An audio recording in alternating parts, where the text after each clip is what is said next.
Good morning, good day, good evening, wherever you are in the world. I am Squigs, reporting for the Poetry Times, broadcasting from Winnipeg, Manitoba, Canada, acknowledging Treaty 1 territory, traditional lands of the Anishinaabe, Ojibwe, Innu, Cree, Oji-Cree, Dene, and Dakota, and is the birthplace and heart of the Métis Nation. I will be reporting headline news and festivals in and around and about the world of poetry. But today, we begin with some sad news. The poetry world mourns another passing and celebrates another life. According to an article by Harry Taylor of www.theguardian.com UK News, pioneer of Jamaican dub, poet Eugene Binta Breeze had passed away last Wednesday in Jamaica after a period of ill health. Breeze, who dreamed of prosperity for her homeland, free of the infringement of global economic politics. She was considered one of the most important and influential contemporary poets, and was a regular performer at literary festivals, both in the UK and across the world. She had trained in that Jamaica School of Drama and began writing poetry in the 1970s. Breeze went on to write 10 books of poems and stories and released 5 albums of her work.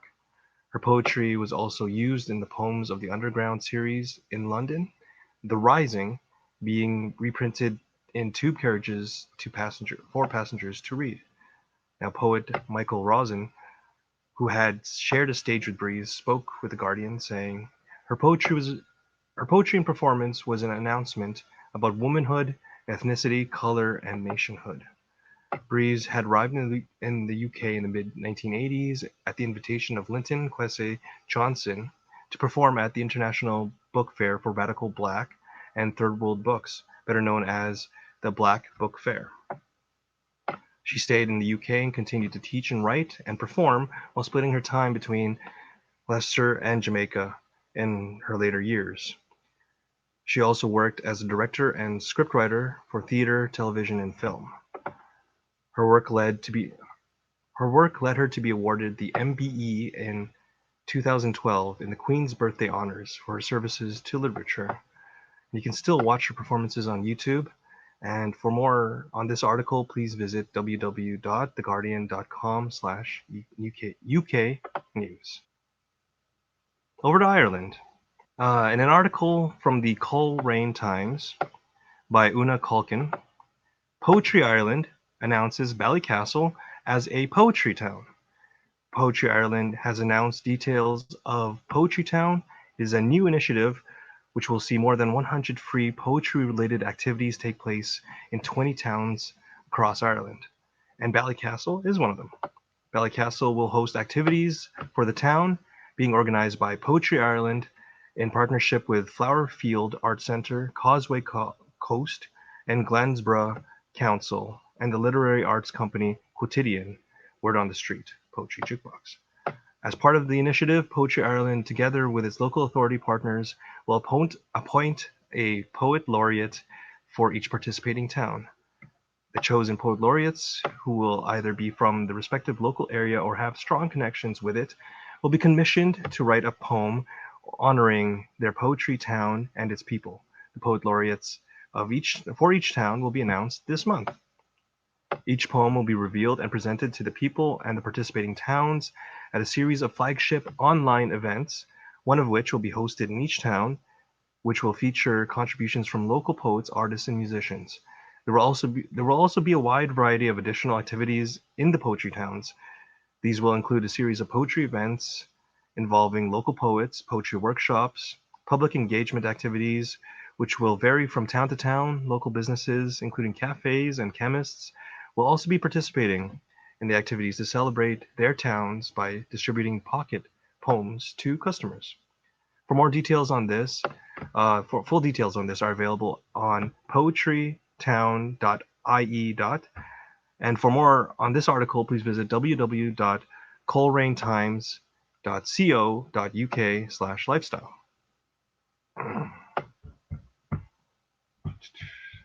And now, actually, back across the pond, here on my backyard, I suppose. In an article by CBC Books, which which is posted in www.cbc.ca/books. The Griffin Poetry Prize winners have finally been announced. More than 680 books were submitted for consideration from over 231 publishers from around the world. Now, this annual award gives out two $65,000 prizes, one to a book of Canadian poetry and one to an international book of poetry, making it one of the world's richest prizes of its kind. Now, this year, Canisia Lubrin is the Canadian winner for the 2021 Griffin Poetry Prize for her collection, The Dysgraphist. Lubrin is a writer, editor, and teacher. She was born in St. Lucia and now lives in Ontario. The Dysgraphist is set against the backdrop of contemporary capitalist fascism, nationalism, and the climate disaster, with Eugene, the central figure, who grapples with understanding their existence and identity. Canisia Lubrin focused on the self to speak her universal truths in her latest poetry collection. The Dysgraphist, as well, won the 2021 OCM Bocas Prize for Caribbean Literature, and Lubrin was named the recipient for the 2021 Wyndham Campbell Prize.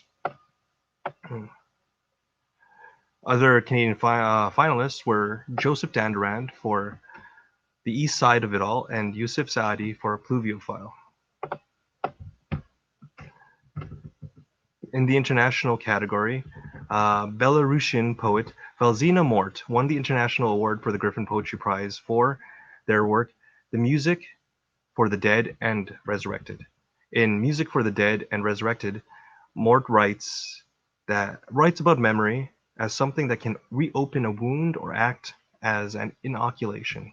The Belarusian poet reflects on memory, mass graves, and the resistance to Lukashenko. The other international finalists were American poet Victoria Chang for Obit, Indian American poet Srikanth Reddy for Underworld Lit, and American poet Tracy K. Smith and Chinese poetry translator Chang T.B. for their translations of My Name Will Grow Wide Like a Tree by Yi Li. All remaining Canadian and international finalists, of course, will receive $10,000 cash prize. The 2021 jury was comprised of Canadian poet Sue Van Kamp Thamagvongsa, Ukrainian poet Ilya Kaminsky, and Slovenian poet Aleš Steger. For more information on this article, please visit www.ca/books. And as well, please check out the Griffin Poetry Prize website, www.griffinpoetryprize.com, on Facebook, Twitter, YouTube, and Instagram. Now, we going over to festivals. And this week I have for you the Metamorphosis Festival of Poetry in Cralievo, Serbia, going on from the 17th to the 19th of August this year. It's organized by the Public Library Stefan Provancani. Yes. The Metamorphosis Festival was founded in 1991, and the founders were the National Library of Kralievo and Kralievo Literary Club. It is held in Kralievo, a city in the central Serbia. It was created with the aim of popularizing poetry and poets in a broader cultural context, and it is one of the oldest manifestations of its kind in the country. The festival has an artistic and cultural scientific character. In addition to major poetry programs, there are a number of related content, both musical and visual. The festival itself brings together the entire cultural public of the city. The programs are held in several locations, such as the National Library, the museum, gallery, theater, outdoors, and the Sikya Monastery. So please check out the Metamorphosis Festival of Poetry in Kralievo, Serbia. That is on the 17th to 18th of this month. And for more information, please visit www.versopolis-poetry.com. And thank you for your time. Please check out the variety of shows we have regarding poetry on the Poetry Global Network. Follow us on YouTube, Instagram, Facebook, and yeah, please check out our shows. That's it for me. I'm Squigs. Once again, have a good night from Winnipeg.